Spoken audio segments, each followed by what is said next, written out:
स्वर्ग नरक जन्नत दोजग, जिन भूत प्रेत आत्मा, अगला जन्म पिछला जन्म कुछ पता नहीं है। किसी को कुछ पता नहीं है। हम अंधेरे में जाते जा रहे हैं। एक आगे जा रहा है, उसके पीछे हजारों जा रहे हैं।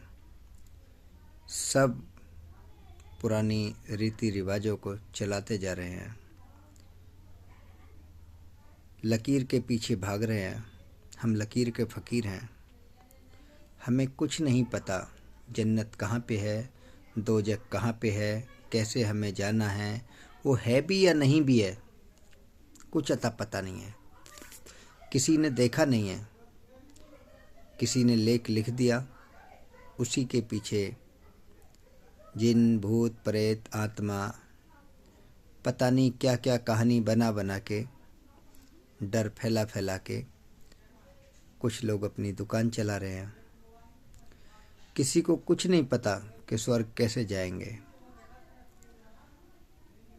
एक मौलवी के सामने भीड़ लगी और वो जन्नत दोजख की कहानी सुना रहे थे। उन कहानी को सुनते सुनते तो मौलाना ने कहा, मौलवी साहब बोले कि किस किस आदमी को जन्नत जाना है, वो एक बार खड़े होकर दिखाएं। सारे लोग खड़े हो गए। उनमें एक आदमी खड़ा नहीं हुआ।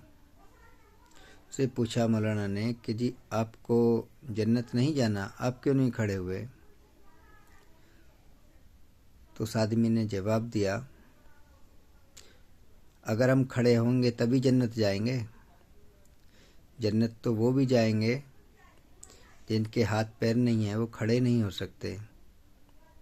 जन्नत तो वो भी जाएंगे जो बिस्तर पे पड़े हैं, बीमार हैं, वो भी जाएंगे। मेरे एक ना खड़े होने से और ये सारे खड़े हो गए कि आपके पास क्या सबूत है कि सारे जन्नत में जाएंगे, सभी जन्नती हैं? मौलाना चुप हो गया। कोई जवाब हो तो दे। जवाब ही नहीं था। दुकान चलाए जा रहे थे, चल रही थी, बढ़िया खासा नाम चल रहा था। ऐसे ही एक आदमी किसी गांव में रहता था। पहले वो बच्चा था, धीरे धीरे बड़ा हो गया। आंखों से अंधा था, देखता कुछ नहीं। जो कुछ मिल जाता खा लेता, कोई दे जाता तो खा लेता। भीख भी नहीं मांग सकता, दिखता तो था ही नहीं। गांव के कुछ लोगों ने सोचा, यार ये अंधा सीधा साधा आदमी है, इसकी अगर शादी करा दें तो इसका गुजारा हो जाएगा, घर बस जाएगा, ज़िंदगी संवर जाएगी। कोई घर चलाने वाली आ गई तो इसे संभाल लेगी।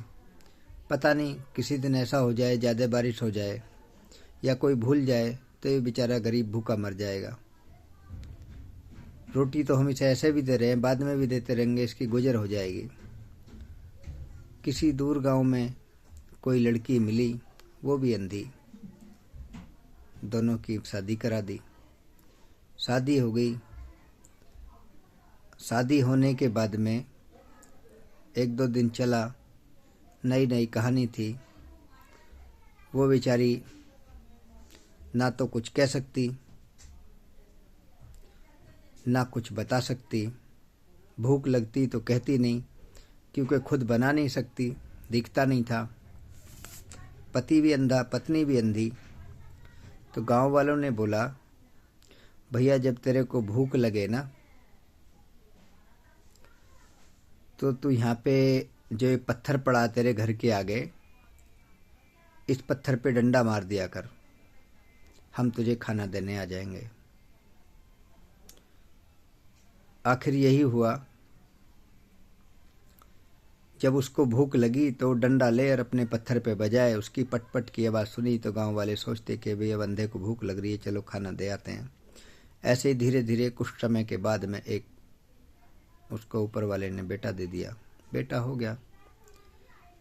अब जब पापा डंडा बजाए तो बेटा भी उसके साथ खेले। तो बेटा अंधा नहीं था, बेटे की आँख थी।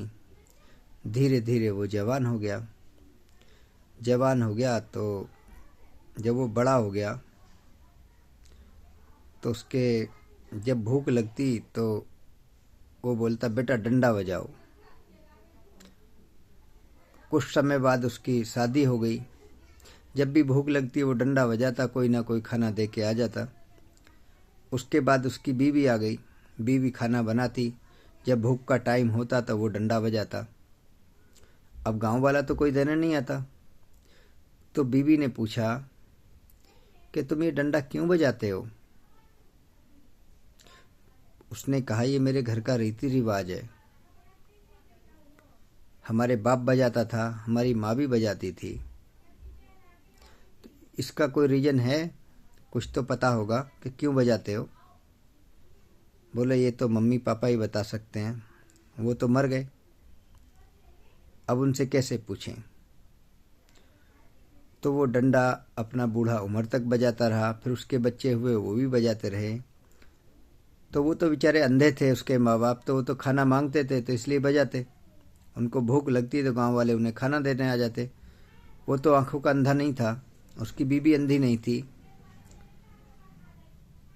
तो उस अंधे का बेटा डंडा बजाता, उसके जो बच्चे हुए वो भी बजाते, पत्थर पे डंडा मारते जब भी खाने का टाइम होता। और उन्होंने एक रीति रिवाज बना लिया। तो आज के टाइम में हमने भी एक रीति रिवाज बना लिया है। हमको किसी बात की जड़ का पता नहीं है। हम सब अंधे हैं, हमारे आँख होते हुए भी अंधे हैं। हम उस अंधे की तरह अंधे हैं जिसे दिखाई नहीं देता और वो डंडा